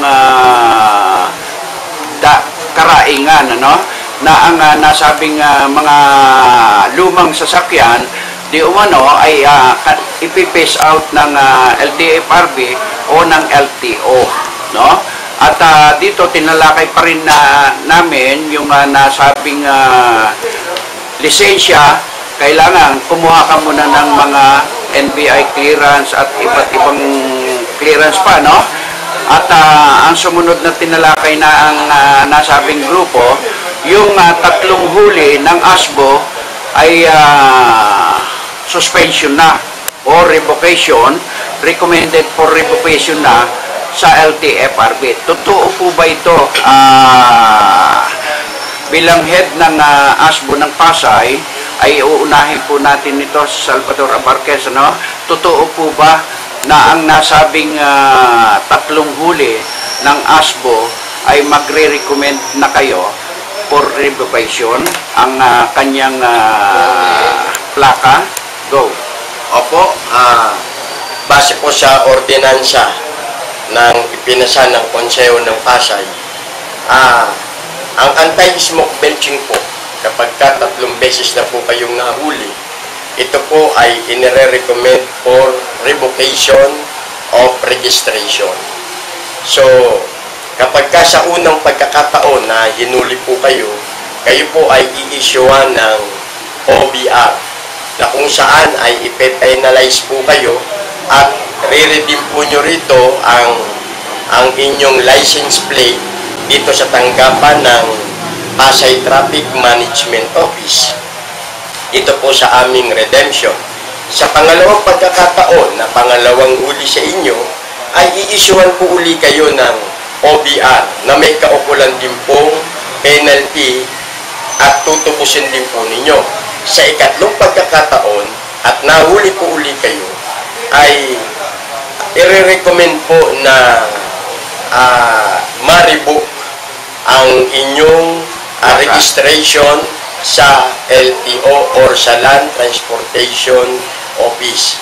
Kaya ang mga lumang sasakyan ay umaapila po kami sa mga owner, operator ng mga nasabing sasakyan. Sana po ay maging vigilante sila sa kanilang mga sasakyan na in the way na ito ay kanilang nililinis sa takdang panahon o i-change oil nila, na ang ibig sabihin ay responsable bilang pagmamayari ng isang bihikulo, na kailangan wag po nila itong pabayaan, sapagkat ayon sa taya ng pag-aaral ng DNR, ang nasabing pollution o pollutant sa ating bansa, ito po ay nakakasira hindi lamang ng ating kalikasan, kundi ng ating mga kalusugan, lalong-lalo na nga po sa susunod na henerasyon. Kaya po ang pamahalaang lungsod ng Pasay sa pangunguna ni Mayor Antonino Calixto, tuloy-tuloy po ang utos niya sa amin na pagkampanya laban sa mga mauusok na mga sasakyan. Kinakailangan po ay regular ang aming operation para hulihin ang marurumi at hindi maayos na takbo ng sasakyan. At yun ay yung mauusok. Opo, yun lang po ay yung mga mauusok na sasakyan. At wala rito pinipili, bus, truck, lahat po yan. Bus, PUJ, jeep, taxis, etc. Basta't mausok po ang kanilang sasakyan, ito po ay ating puhulihin. Okay sir, at ang balita natin sa Maynila ay napakalaki po ng multa. Dito nagtataka po tayo, bakit pinakamababa po ang multa ninyo dito sir? Ito po ay ipinasya ng konseho na 1,000 per huli. Okay. So, wala po tayong magagawa doon kundi sundin ang ordinansa na ipinasya ng konseho ng Pasay. Kung ang Maynila po ay may kalakihan ang kanilang penalty, ito po ay sinusunod din po nila ang ordinansang ipinasa ng kanilang konseho. Okay sir, at bakit dito sa Pasay ay kahit maliit, malaki, ay pare-parehas ang multa sir?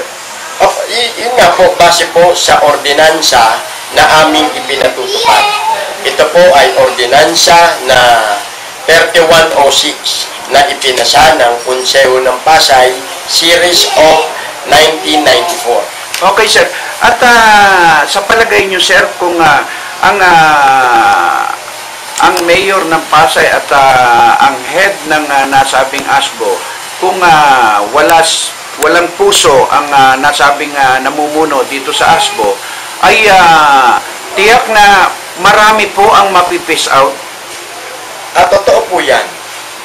Kaya nga po umaapila po kami sa mga operator, sa mga may-ari ng sasakyan, na sana ay maging responsable sila, maging regular ang kanilang paglilinis sa kanilang mga bihikulo. Actually po, kasamang EDE, kung ang isang, halimbawa ko lang po, sa isang damit na ito po ay marumi at nilabahan ng maayos, ito po ay lilinis. Okay. Ganyan din po ang pag-aalaga sa ating sasakyan. Na bagamat luma na siya, matagal na siya, ilang dekada na siya, pero kapag ito ay inayos bilang isang may-ari o isang operator, gaganda po ang buga ng usok na galing sa makina na ibubuga. Gaganda at malinis ang usok na ibubuga niya. Okay sir, at sinasabi doon sa nasabing pag-i-strike o kilos protesta ng akto na sa pangunguna ni Ka Efren De Luna, ay yung nasabing kanilang gustong ihilingin na ang mga nasabing mga sasakyan na yan ay sana ay huwag ma-pass out. At depende po yan sa ating national government. Kasi po, sila po ang nagpapasya niyan at hindi rin naman natin hawak ang damdamin ng mga transport group kung ano ang kanilang hinaing. Ito ay siguro sa pag-uusap ng national government at ng mga organisasyon na may hinaing regarding doon sa ipapasang batas siguro ng national government. Okay. At last message sa ating mga kababayan na nanonood ngayon sa programang Wow Action Balita. Ako po ay umaapila, lalong-lalo na sa mga may-ari at operator ng sasakyan. Sana po ay maging vigilante rin tayo sa ating mga sasakyan or responsable sapagkat sa atin mismo una o mag-i-start na malinis natin ang ating mga sasakyan. Walang ibang magmamalasakit sa ating mga sasakyan kundi tayo na mga may-ari. Kaya kapag malinis ang ating sasakyan, wala pong magiging abala sa daan ng ating paglalakbay. Dahil kapag marumi, magkakaroon po tayo ng abala dahil tayo ay pwedeng mahuli ng mga operasyon ng anti-smoke belching unit, lalong-lalo na rito sa lungsod ng Pasay. Kaya, dapat ang lahat ng mga operator, hindi man kayo dumaan dito sa Pasay, pero kayo ay manlalakbay sa National Capital Region, sana po ay malinis ang inyong mga sasakyan. Okay, thank you sir ha. At yan po si Salvador Abarquez, ang head po ng ASBO, no? Siyang kinunan po natin ng kaunting pahayag tungkol doon sa mga reklamo ng mga nasabing mamamayan, ano? Lalo yung mga nasabing nahuhuli tungkol sa mausok ng mga sasakyan. Okay, thank you sir. At pakita mo ito mga nahuli. okay.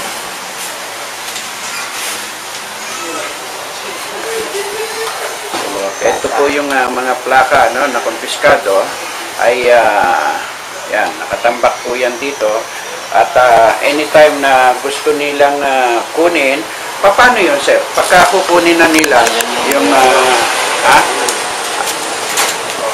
paano itong nasabing ano, yung pagkuha ng pagtubos ng mga plaka ay paano sir ang ginagawa na? Meron po yung proseso na pagtubos. Okay. Babalik dito, nakikita ipipresent yung ticket na katunayang nahuli sila. Okay. Then may dala na po sila ng emission testing galing sa mga private emission company. Okay. And then, pag meron na sila nun, ipipresent nila rito sa opisina, ibibigay yung plaka, then magbabayad po sila sa Treasurer's Office ng Pasay. Okay. Ito rin po yan sa kabilang opisina. At i-release po ang kanilang plaka na may kaukulang resibo. Okay, thank you. At yan po ang paliwanag ni Salvador Abarquez. Okay, balik po muli tayo, no? At isa pang paalala, no, sa ating mga kababayan na yung sinasabi po ni Salvador Abarquez, yung nasabing mga sasakyan po natin ay linisin po natin para na sa ganon ay makaiwas po tayo sa abala, no, o yung pagkakahuli ng mga tiga-ASBO. Yan po ang importante po, malinis ang inyong sasakyan. At kahit na nga, sabi nga, kahit luma, kung inaalagaan po natin, ay hindi po magiging mausok. No? Linisin po natin ang ating makina. Ugasan po natin ang ating mga tambutso. Lagi po tayo mag-change oil para na sa ganon, ay maiwasan po yung sobrang usok. Nakakalungkot isipin na ang ating mundo ay punong-puno na po ng pollution, no? Kahit saan ka bumaling, wala ka ng masinghot na masarap na hangin, no? Yung simoy ng hangin na sinasabi ay talaga naman pong kahit ka tumalikod, humarap, side view, kanan, kaliwa, lahat pollution, no? Magpunta ka sa Antipolo, makikita mo yung pollution ng ating bansa, no? Itim na itim. At yan po ay nasisinghot natin, no? At lalo po yung mga kumpanya na nagbubuga ng maitim na usok, kasama rin po yan, yung climate change, no? Na talaga naman po nga dapat, maging mapagmasid po tayo at isumbong po natin, dapat ipetisyon yung mga mauusok na mga kumpanya na wala pong ginawa, kung hindi yung kanila lamang kumpanya ay kumita, hindi po binibigyan ng proteksyon ang taong bayan, no? Kagaya ng mga minahan na yan, sobra-sobra po ang pagsira ng kalikasan ng mga yan, at ayaw tumupad sa mga utos sa kanila ng mga tiga-DNR. Pero, yung sinasabi po natin, yung mga tiga-DNR po naman, ay bakit nagbibigay po sila ng mga permit dyan sa nasabing mga illegal quarry, illegal mining na yan, sa iba't ibang lugar ng ating bansa. Samantalang napakadelikado po yung mga ginagawa nila pagkatapos magpapadaloy po sila ng mga chemical na pumapatay sa mga puno, isda o anumang may buhay na madadaanan po ng kanilang pinaaagos na yan, ay pinapatay po niyan kung ilang taon bago po tumubo ang punla na yan. Nako, nakakatakot po. Kaya sabi nga natin ang ating kalikasan ay alagaan po natin. Ang hangin po natin ay napakarumi. Ang dagat po natin, sabi nga natin kalikasan. Ang buhay po ng tao ay yung makalanghap ng malinis na hangin. Ano ang malalanghap mo? Kahit umaga, madaling araw, nako, punong-puno po ng pagkatingnan mo yung ilong mo, napakarumi. Pagka ikaw ay pumunta sa lansangan at hindi ka nagtakip pag uwi mo, tingnan mo kung ano ang mangyayari. Ganyan po yung pollution, no, na sumisira po sa ating katawan. Ay lalo po tayo, yung nagkakasakit ng TV, may channel, yan po sila. At okay, at bago po tayo magpatuloy, no, ipakita po natin yung isa pa, no, at yung kay Ruel Buban naman. Okay. At nako, nakahabol. Okay, unahin natin yan. At yan po yung ating reporter, no? Nawala. At papasukin natin at tatawag uli yan, no? At tama-tama yan, pagpasok niya ay tuloy-tuloy na tayo. Okay, Ernie, maganda nga po sa'yo. Ernie. Sinasama kayo galing sa Honorio Lopez, ito sa lugar ng Palotonto, kung saan nga ay pinuntahan ko itong mga inihalal ng pamayanang barangay chairman. Okay. Pero sinasabi nila na ito raw ay kanilang pinagsusumikapang pagsabihan, yung may mga ari ng trailer dyan na pinapalambag mismo sa magkabilang panig ng karsada. Yes, dito sa puntong pag-uulat natin ito, we are only doing our very best, kapatid Eddie Rosales, Okay. Yung pinamagatang hindi ko dinig, kita ko naman. Okay. Talaga namang parang paglapastangan ito dahil ang mga nakikinabang dito, yung mga nagdaraan. Pero nung kami nagtungo ng isa nating kapatid na si Roland Peña, na isang kolumnista sa Pilipinas ngayon at Kilas, meron bago tayong pahayagan, Okay. Puro pangakong napakahabang salita ng dami ng mali ay nagkabalagbagan pa. At yung isang hambog, yung isang hambog na mama dyan ay meron pinanggit na isang pangalan na opisyal ng ating pamahalaan na yun daw ang may-ari. Bakit ang tanong ko lang naman, ito ba ay may memorandum of agreement between sa mga traffic bureau? Nako. Kapatid Eddie Rosales? Wala yan, wala. Alam mo, ang kadalasan yan, ayan ay mga tumitimbre lang dyan sa mga traffic enforcer o yung direktor ng nasabing hepe ng traffic dyan sa WPD. Ito nga ang problema. Ito nga si Police Inspector, babanggitin ko ang pangalan ha. Banggitin mo. Ito mabait ito eh. Police Inspector Monico Aliado, siya ang pinuputakti ng ilang mamamayan na kasi nga nasasakupan niya yung area, pero pinatikitan niya na, pero nandun pa rin. Ganun. Hindi yung barangay chairman yan. At nandun pa rin yung mga nagbalagbagan, maging yung ibang chairman sa kabila ay nagre-reklamo. Talaga ibinalagbag nila doon sa may magkabilang lane na dinadaanan ng mga sasakyan, ano? Okay. Ngayon, ang panawagan natin ay ganito. Ano ba talaga ang sistemang kalakaran dapat iniral dyan sa lugar na yan? Is there something kanluran at silangan dyan? Kaya hinahanga ako si Teniente Monico Aliado dahil kumilos ito kasama ang inyong lingkod, nakamotor kami at pinagkukunan namin ng litrato nasa ating lugar na ito. Sige. At kunan natin at trabahuin natin yan para na sa ganon ay yung mga reklamo ng mga barangay chairman, kunin mo at tututukan natin yan. Naku, meron pa isa rito. Baka akala ng kasama ko kahit nandito ako sa Plaza Miranda, hindi ko sisigaw ito eh. Isigaw mo. Kung kukunin ko ang pagkakataon kay Roland Peña, welcome ba siya? Okay, welcome yan. Okay itong lugar na hindi ko naman sinasabi mga pasaway nandito, nagmistulang parking area na rin eh. Pero ito yung hindi nasasakupan ng trabaho ito ng traffic, ano?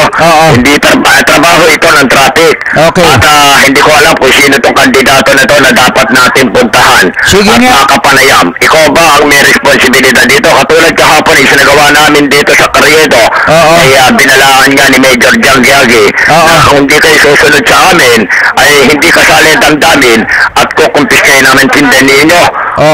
Kaya ngayon ako'y nandito sa Plaza Miranda dahil meron ditong mga ilang NGOs na lumilikod sa nasabing butihing Major Jang Yagi, no? Walang personalan nito dahil ako nakapaloob din sa hanap buhay na ito. At itong ating mga policewoman, ano?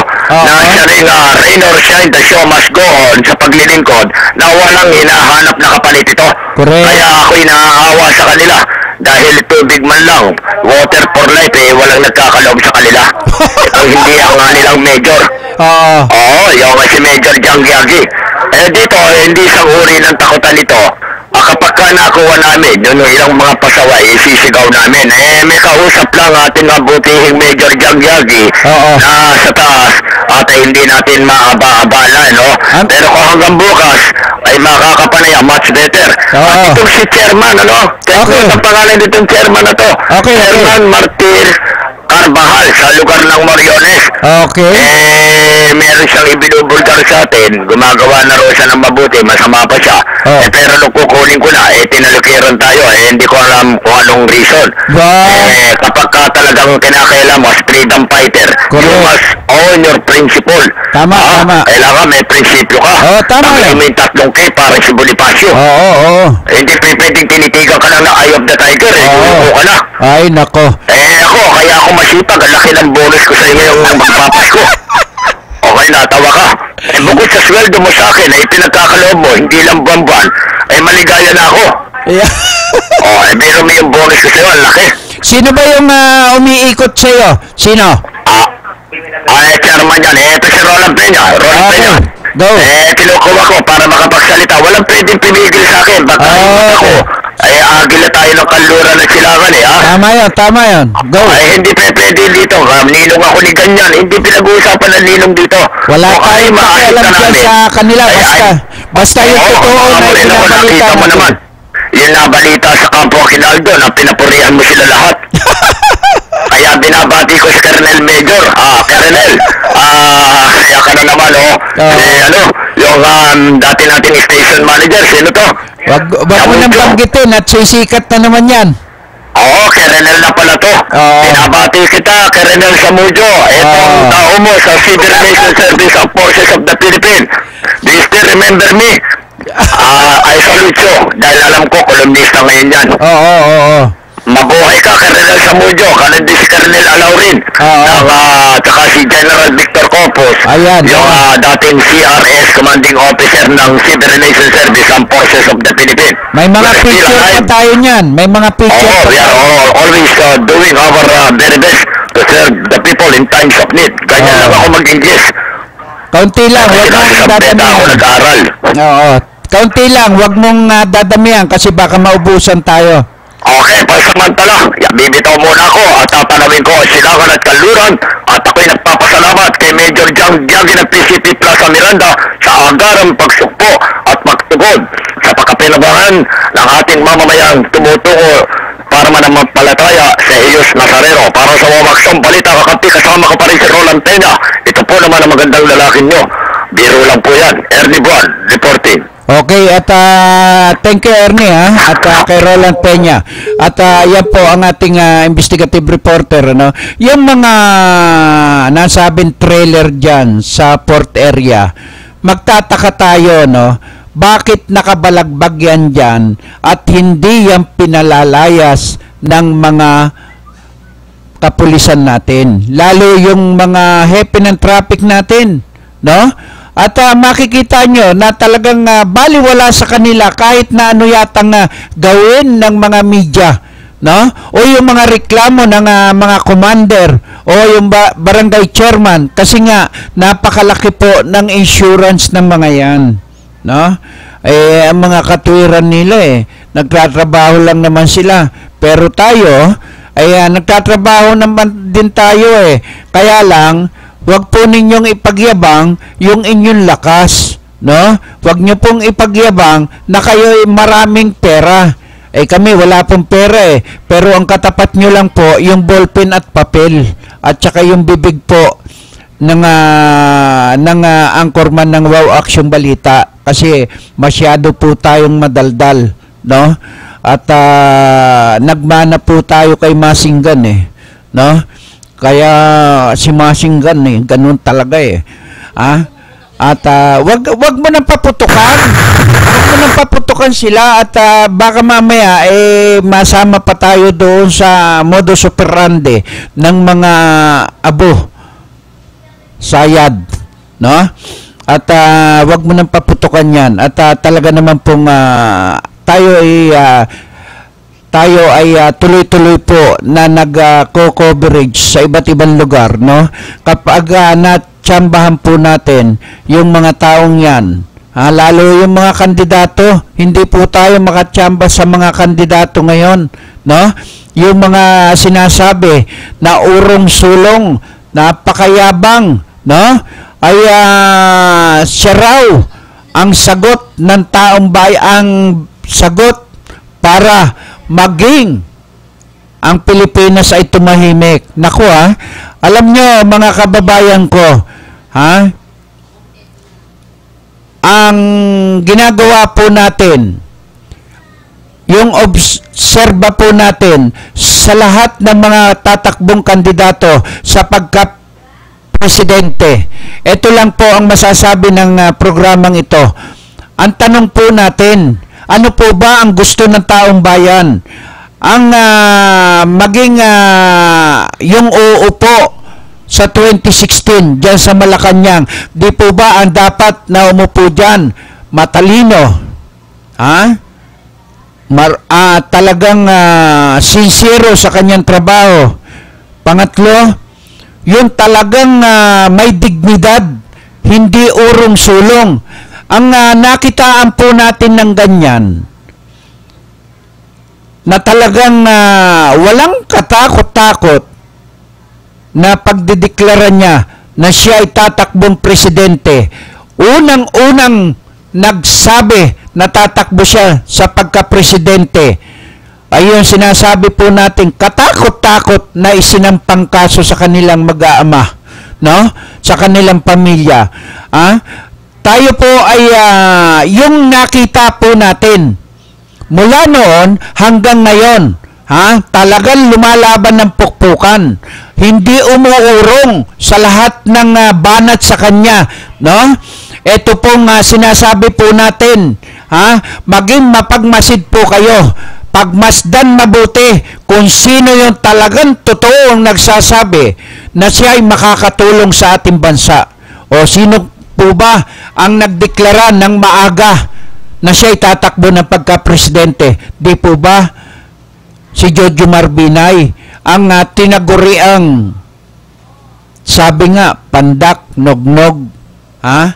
Ano pa? Ha? Ay, yan po, napakarami pong bansag sa kanya. Pero ang totoo, humanga po tayo sa kanya sapagkat ang tapang po niya ay sa buong mundo ipinaalam. Pero yung sinasabi natin na pambato daw kuno ng PDP laban na si dating Davao Mayor Duterte. Naku nung una nga nagkaroon po ng rally. Ito pinakikita ko lang at sinasabi ko lang at pinaalala ko lang sa taong bayan kung sino po ang dapat at hindi karapat-dapat na tumakbong pagka-presidente dito sa ating bansa. Tingnan po ninyo, nung una magkaroon ng rally sa Luneta, di po ba, ikinakampanya po ng kanyang mga supporter itong si dating Davao Mayor Duterte na napakatapang daw at walang inuurungan.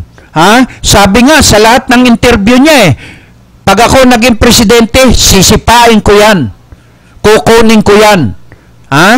Ganyan kabrutal ang binibitawang salita ng nasabing si Davao Mayor Duterte.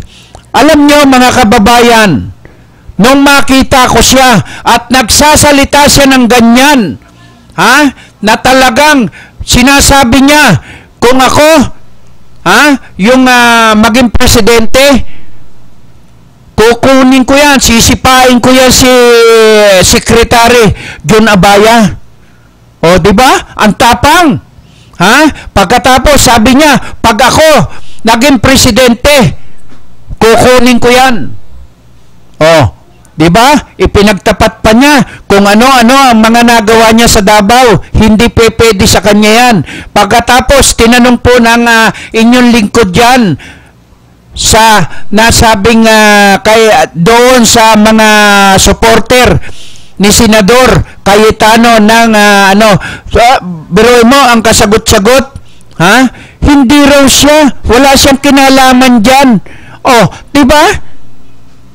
Wala raw kinalaman si Senador Cayetano sa mga naglabasang poster sa iba't ibang lugar dito sa Taguig.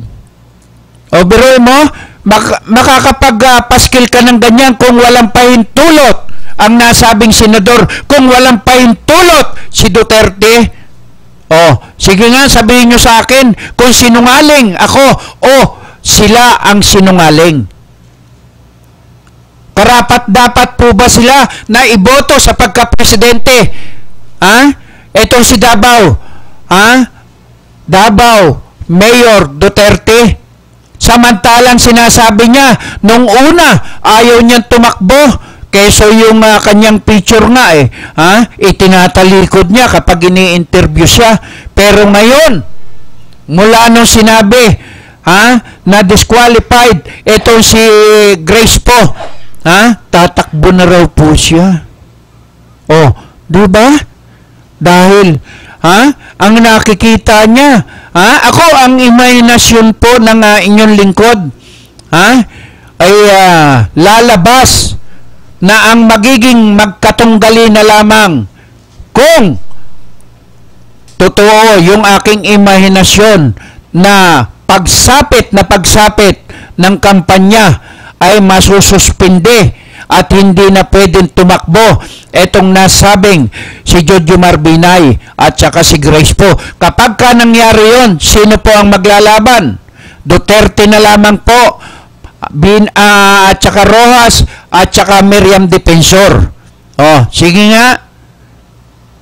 Naku di wow. Sabi ko nga kapag ka ang tatlo na lang na yan ang maglalaban, kanino po tayo? Ako, tapatan po ako. Dito na po ako kay Miriam Defensor, boksingero, sharpshooter. Ayaw ko po kay Duterte. Alam niyo kung bakit? Urong sulong. Parang 8-8 yan no? Ayaw doon sa sinasabi nung makakita ng butas, agad-agad, panlaban daw kuno ng PDP laban. Ha? Ipanlalaban mo yung urong sulong? Oh, pati si Senador Cayetano, urong sulong? Hindi malaman kung tatakbo. Nawala yung paghanga ko kay Mayor Duterte. Oh, bakit nga? Urong sulong Parang mga binabae. Ha? Keso pagka ini-interview ng media, kukunin ko yan. Kung ako presidente, sisipain ko yan. Pag ako naging presidente, o kita mo? Tatakot ang tao. Ha? Ako nga, takot na takot Ha? Kaya dating Mayor Rodrigo Duterte, aywan ko kung Rodrigo yan. Ha? Kasi yung mga Rodrigo matatapang, hindi urong sulong. Yung Duterte lalo na, Davao Ha? At mga po tayo kay Duterte sa kanyang panunungkulan bilang mayor sa Davao dahil napatahimik po niya ang Davao. Pero ang buong Pilipinas, aywan ko kung kaya mo. Ha?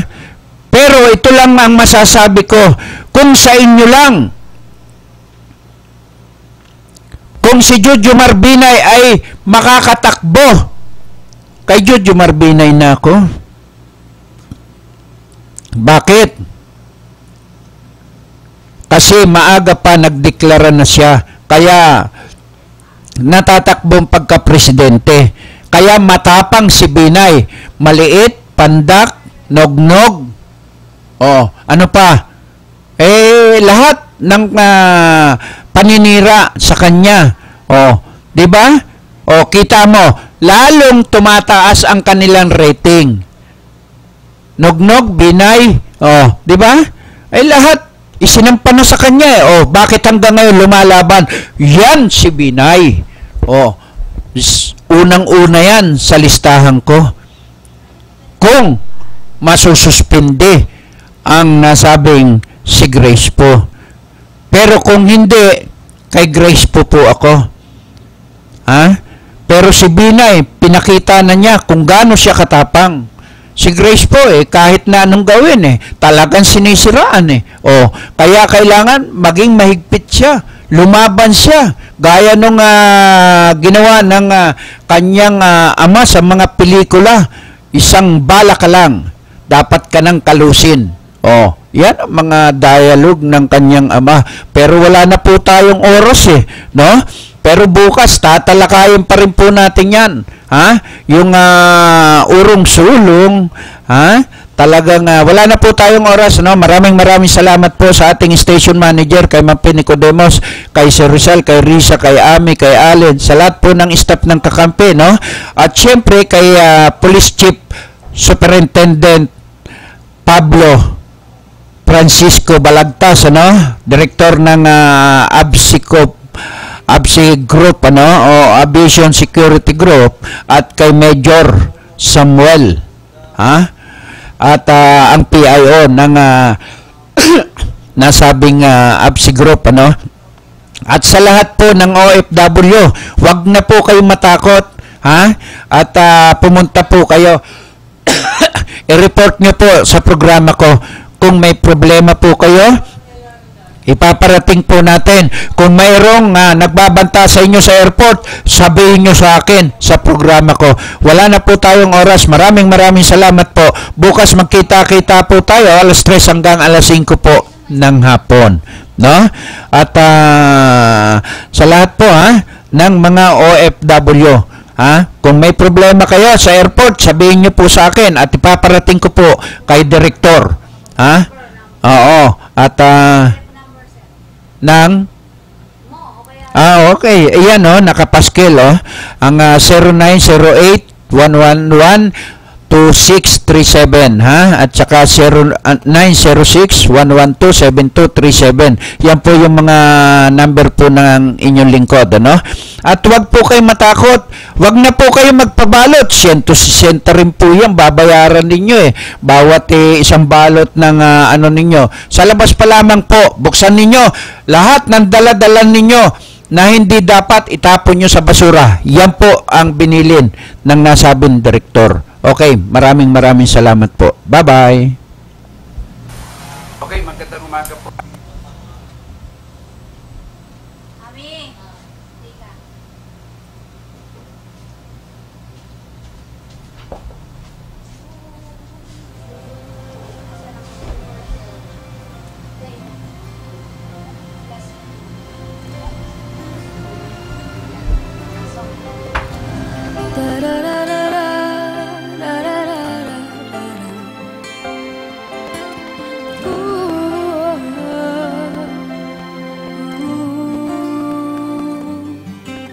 Sa puso, sa isip at sa panaginip, kasama at kapiling kita. Laging mayroong bukas, laging may pag-asa, pagkat tuwing ay naandun ka. Malayo na, abot kamay na, aking padarama, pag-ibig na walang kasing ganda.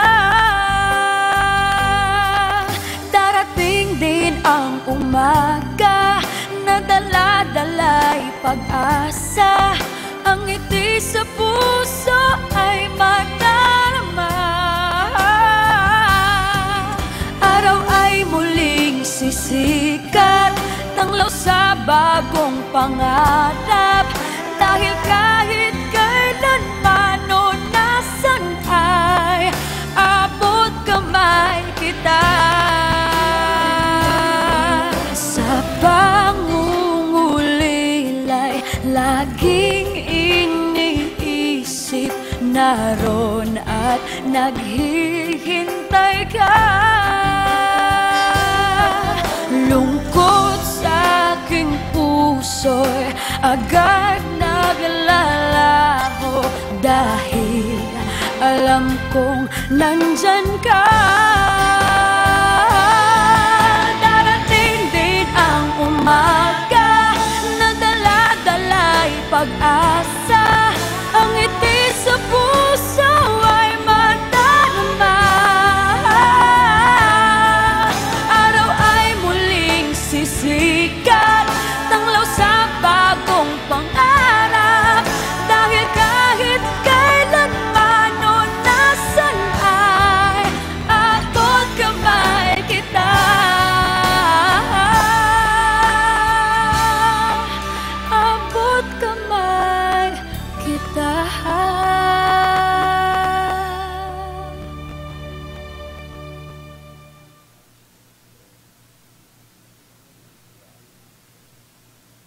Pabahay ang pangunahing benepisyo ng Pag-ibig Fund, pero marami sa atin ang may pangangailangan sa kalusugan, edukasyon at pang-araw-araw na buhay. Kaya ngayon, may Pag-ibig Loyalty Card. Sa Loyalty Card, maraming gamot, mas mura. Tuition fee, mas mababa. At LPG, bawas presyo. Simula pa lang ito ng maraming dagdag ginhawa ng Pag-ibig Loyalty Card. Patunay na naman, sa pag-ibig ang pinaghirapan may katuparan.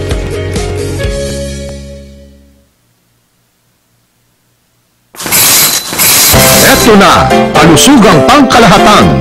Binibigyang halaga nito ang pagkakaroon ng PhilHealth Card ng bawat Pilipino. Kapag may PhilHealth Card, tiyak na makakatanggap ka ng maayos na serbisyong pangkalusugan. Di na problema ang pagpapagamot sa ospital. At kahit si tatay lang ang miyembro, ang buong pamilya kasama sa benepisyo. Kaya dapat may PhilHealth Card tayong lahat. Mag-enroll na sa pinakamalapit na PhilHealth office.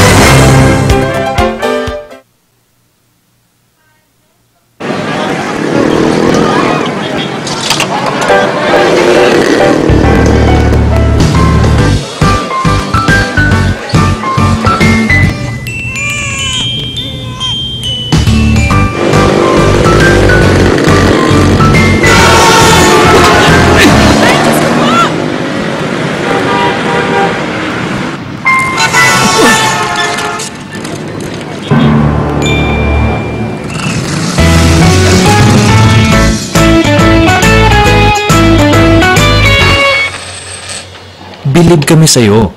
Sa tuloy-tuloy mong hulog sa SSS, protektado ka at yung pamilya. Mag-member na.